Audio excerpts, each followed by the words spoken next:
So with the tomato sauce, let's look at it right now. It's just a little loose, but the tomatoes still need to break down. Now with this, tomato sauce can be done in 10 minutes or can be done in 30 minutes. Now, we're not in a rush for any time, so we're gonna keep it going low and slow. And then in about maybe 20 minutes, we'll check it again to see what the thickness is, to see if we have to add any tomato paste, okay? So right here, we have our pasta machine and our pasta doughs. Gnocchi and pasta dough, it can be cooked differently, and it is cooked differently, because with gnocchi, in most cases, you want to saute the pasta first, and then, well, you can do it both ways. You can saute it first and then you can cook it, or you can cook it and then saute it. It's really up to whoever's making it. Wow. So, this is our pasta dough. You see how it feels? I just wanna.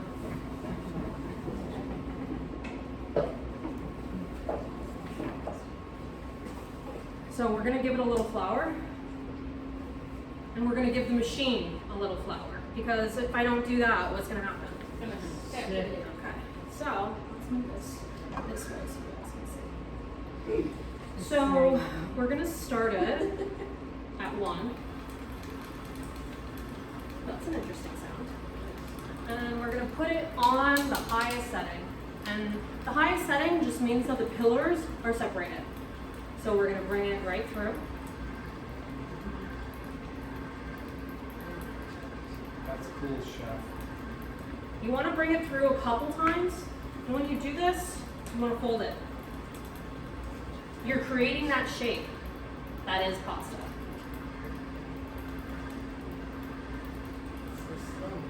Now, if you wanted to go faster, then you go up. But honestly, I would recommend going slower, because some of you guys, it is your first time. So then once it reaches at 1, then you can bring it up, bring it down, so should I say, so that it comes to the neck. Because you see that? It looks a little thin, but if you were gonna make pasta with that, look how it bends. It's gonna be too thick. So we're gonna bring it up 1 more, and it's just gonna expand.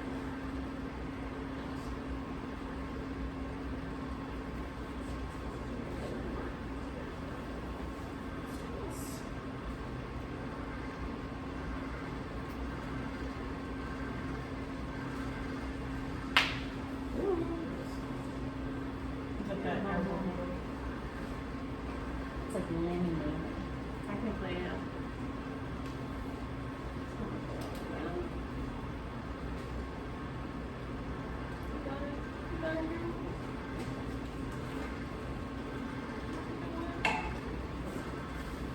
Perfect. I want you guys to go up to either 3 or 4. I'm going to be up here to guide you guys when you're doing your pasta, just so that nothing happens with the machine, nothing happens with you guys while you're doing it. Then, now that's just rough. I could put that in for a couple more rounds, but you want like a basic square so you can shape out your pasta. Now, let's say I was feeling like fettuccine. Okay? Actually, let's do spaghetti. Oh, wait, let me get this. I brought some of my tools from home so you guys can rest your pasta well. Now, this is so that when you make a lot of spaghetti, you make a lot of fettuccine, you make a lot of pappardelle, so that your pasta doesn't stick together, because when it reaches room temperature, it's more common than one. If you don't have flour on it, then it's going to stick together. So let's make some spaghetti with this. So we're gonna turn this on.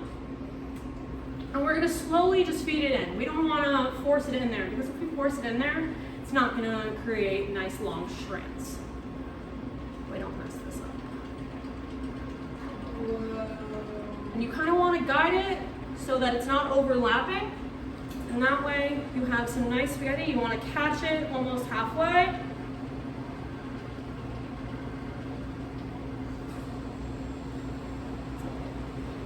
pieces might get stuck together, but there you have it, your spaghetti. And then once you do that, let's say you decide that you want to do spaghetti, just dust it a little, give it a little love. So yeah, and also I have so many other tools that you guys can use. I have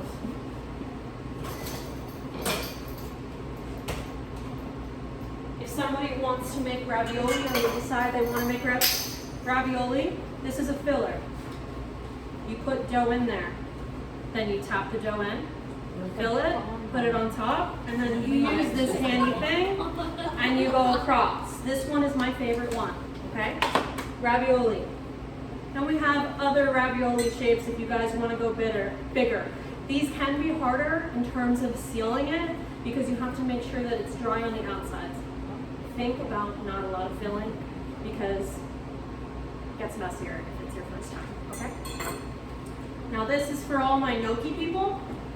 You can use a fork, but I like this because it's easier. You have more grasp of making that gnocchi shape, and I can show you guys how to push that through, okay? And then this one, which is my favorite. Thank you, Tony. If you want to make pappardelle and you don't want to totally do it, you can do it with a knife. You can have your sheet of pasta, you can fold it and cut it into thick lengths. If you don't want to do that, then you just roll it all the way through, and there you have pappardelle. And then this is if you guys want to roll out your dough, which I don't recommend because it'll take forever, okay? All right, do we have any questions? All right, so what I want you guys to do now is I want you to go to your stations, okay? And I want you to start brainstorming.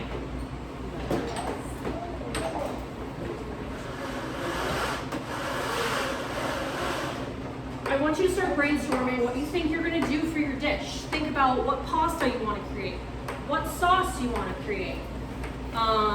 Start thinking about the history behind each sauce. We don't want to forget about that because that is important, okay? Now, before I let you guys go, our groups are based on the type of pasta you put on your flip lesson. If you don't want to stick with that pasta, then I'm going to be going around with everybody, and it's just so that you guys can use each other as a resource to help each other if you have some problems with pasta, okay? So gnocchi is going to be Riley, Tony, and Kara. Cavatappi, which is scheduled to change, Mara, Marissa, and Nimra.